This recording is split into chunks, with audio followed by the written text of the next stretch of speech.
ሰላም ጤና ይስጥልኝ። አዲስና አስደሳች ዜና አለን። ወራትን ፈጅቶ የተገነባው ጠንካራ የተባለው የጠላት ምሽግ በሰዓታት ውጊያ በፋኖ ተደርምሰዋል። በተጨማሪም በውጊያው በርካታ ጠላትን ተደምስሰዋል። ለታህሳስ 11 2018 ዓ.ም ይህንን ዜናና ሌሎች አዳዲስ የፋኖ ዜናዎች አሉን። እነዚህ መረጃዎች እንዳይመልጧችሁ እስከ መጨረሻው ደቂቃ ድረስ ከኛ ከ5 ደቂቃ ሚዲያ ጋር አብራችሁን ቆዩ፣ እናስደምጣችኋለን።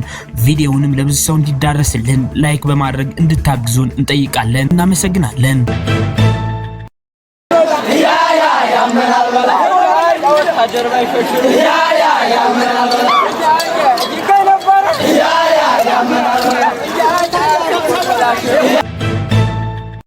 ሰበር ዜና።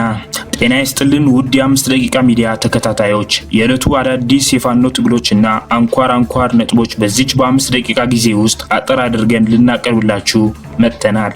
በቅድሚያ አርዕስተ ዜናዎች እናስደምጣችሁ።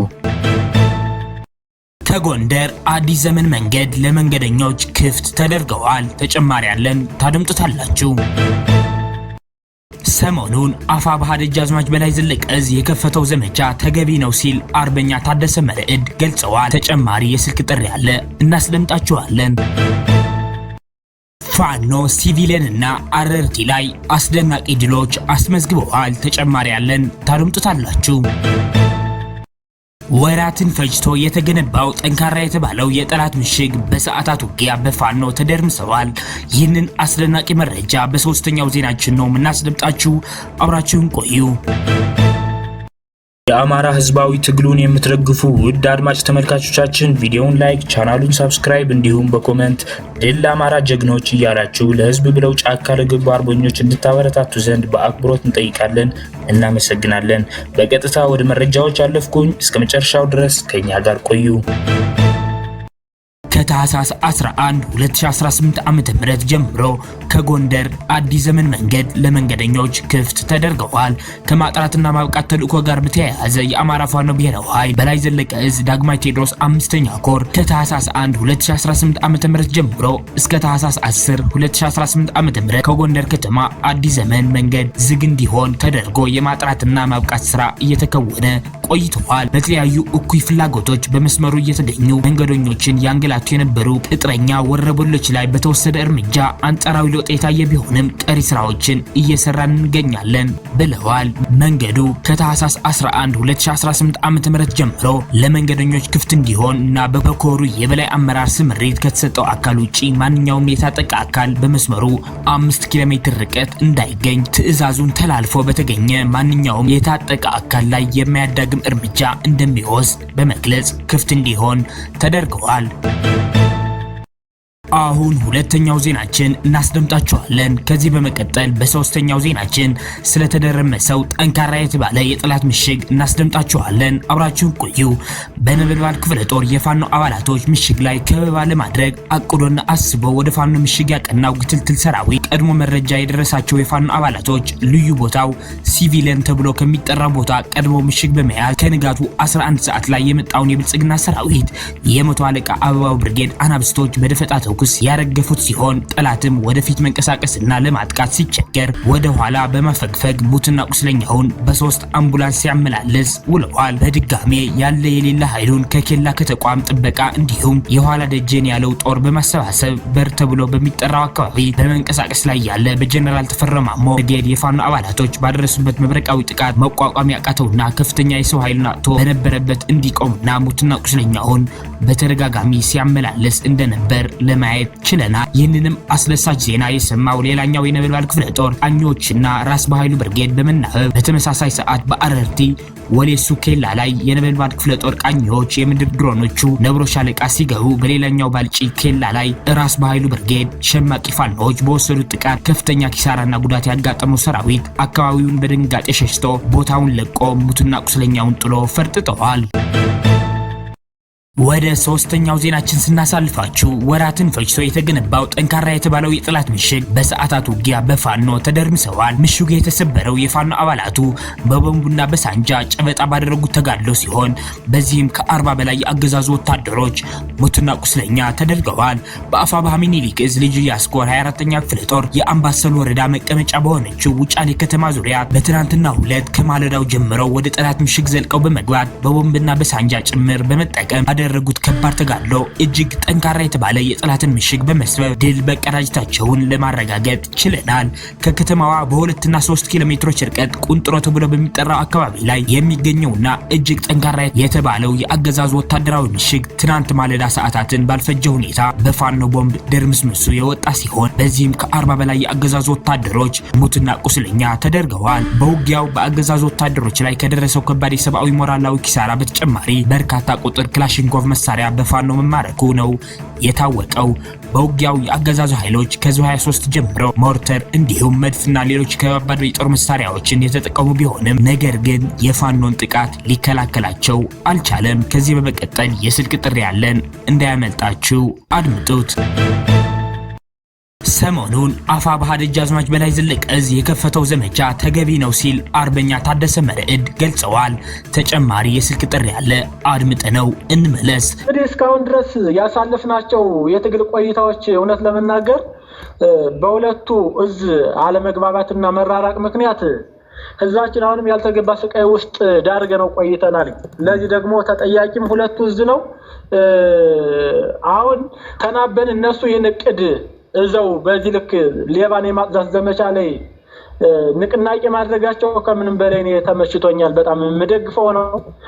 ከዚህ በፊትም እንዳለመታደሉ ነው እንጂ ተናበን አንደኛ በሚሊተሪያችን ላይና በማሊያችን ላይ በወንድሞቻችን ደም ላይ ፋኖ መስሎ ተጠልሎ አብሮ የግል ጥቅሙን አካብቶ ኪሱ ሲሞላ መሽለክ የሚፈልግ ታጋይ እንደነበረ እንግዲህ ለምድ የለበሰ ተኩላ ነው የነበረ።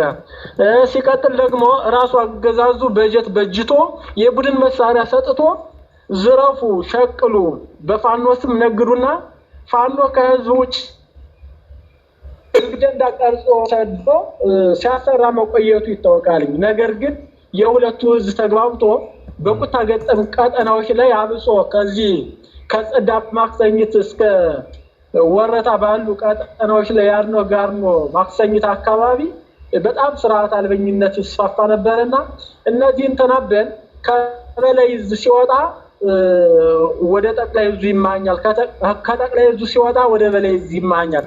ሁለቱ አንድ ሆኖ ግን መክሮ በአንድ ላይ ቅር ይዞ ይሄንን ስራ ቢሰራ እስካሁን ድረስ ህዝባችን ያልተገባ ስቃይ ውስጥ አይገባም ነበር እና ከዚህ በኋላ ይሄንን ያለውን ነገር እነሱና እኛ ተናበን ይሄንን ስራ በመስራታቸው እነሱ እኛም የሌባ መጠለያ አንሆንም፣ እኛም በር ዘጋን።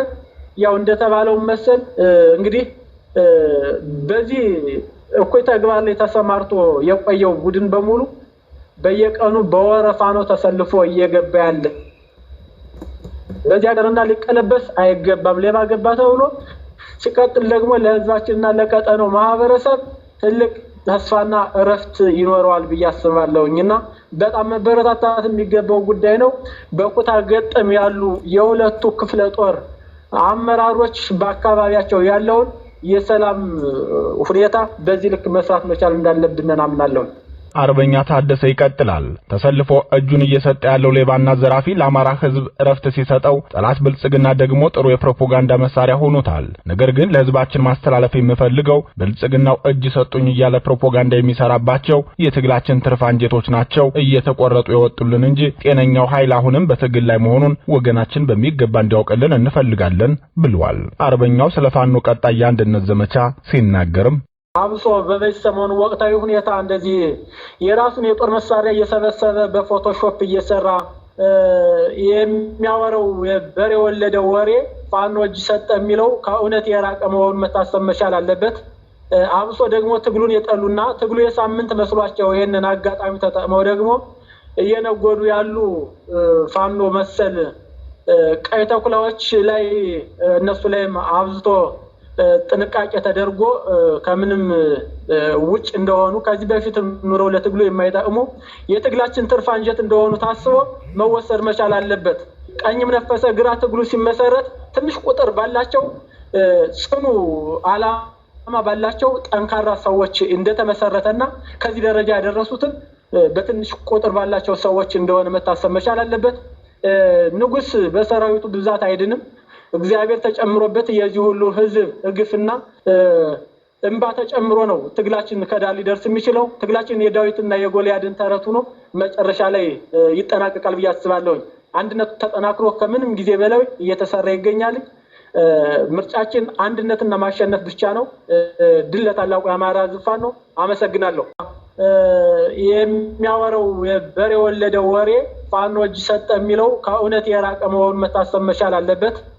አብሶ ደግሞ ትግሉን የጠሉና ትግሉ የሳምንት መስሏቸው ይሄንን አጋጣሚ ተጠቅመው ደግሞ እየነጎዱ ያሉ ፋኖ መሰል ቀይ ተኩላዎች ላይ እነሱ ላይ አብዝቶ ጥንቃቄ ተደርጎ ከምንም ውጭ እንደሆኑ ከዚህ በፊት ኑረው ለትግሉ የማይጠቅሙ የትግላችን ትርፍ አንጀት እንደሆኑ ታስቦ መወሰድ መቻል አለበት። ቀኝም ነፈሰ ግራ ትግሉ ሲመሰረት ትንሽ ቁጥር ባላቸው ታፍነው ወደ ማሰልጠኛ ቦታ ሲሄዱ የነበሩ የአማራ ህፃናት በአፋብኃ ቴዎድሮስ ዕዝ 109ኛ ኮር 77ኛ ክፍለ ጦር ቃኝና መሐንዲስ ሻለቃ ከመንገድ ላይ መማረክ ተችለዋል። ህፃናትን ለጦርነት ማዋል ዓለም አቀፋዊ ወንጀል ነው። ይህን በመተላለፍ የብልጽግና አረመኔ አመራር በተደጋጋሚ ህፃናትን ከትምህርት ቤት እየመለመለ ወደ ስልጠና እየላከ በጦርነት እያስጨፈጨፋቸው ይገኛል። በውጊያ የማረክናቸው ህፃናትም የስነ ልቦና ጫና ውስጥ በመግባታቸው የጤና መታወክና የአእምሮ ሰላም እንዳጡ በተለያዩ ጊዜ ያረጋገጥነው ጉዳይ ነው። ይህን የመከላከል ኃላፊነት የወደቀበት የአማራ ፋኖ በተለያዩ ጊዜ ስልጠና እንዳይገቡ በደፈጣ ከነመኪና በመማረክ የስነ ልቦና ስልጠናና የተሐድሶ ስልጠና እየሰጠ ወደ ቤተሰቦቻቸው መላኩን ተያይዞታል። ከዚህ በፊትም ደብረ ማርቆስ ዙሪያ በበረሃኛው ጅበላ ብርጌድ በርካታ ህፃናትን በ2016 ዓ.ም ማስለቀቁ የሚታወስ ነው። በትናንትናው ዕለትም ታፍነው ወደ ማሰልጠኛ ቦታ ሲሄዱ የነበሩ የአማራ ህፃናት በአፋብኃ ቴዎድሮስ ዕዝ 109ኛ ኮር 77ኛ ክፍለ ጦር ቃኝና መሐንዲስ ሻለቃ ከመንገድ ላይ በመማረክ ስልጠና እየሰጠ ይገኛል። አድማጭ ተመልካቾቻችን ለሰዓቱ የነበሩን የ5 ደቂቃ ዜናዎች እነዚህን ይመስላሉ። በቀጣይ የምንሰራቸው ዜናዎች እንዲደርሷችሁ ቻናሉን ሰብስክራይብ በማድረግ እንዲሁም የደወል ምልክቷን በማብራት ቤተሰብ እንዲሆኑ እንጠይቃለን። እናመሰግናለን።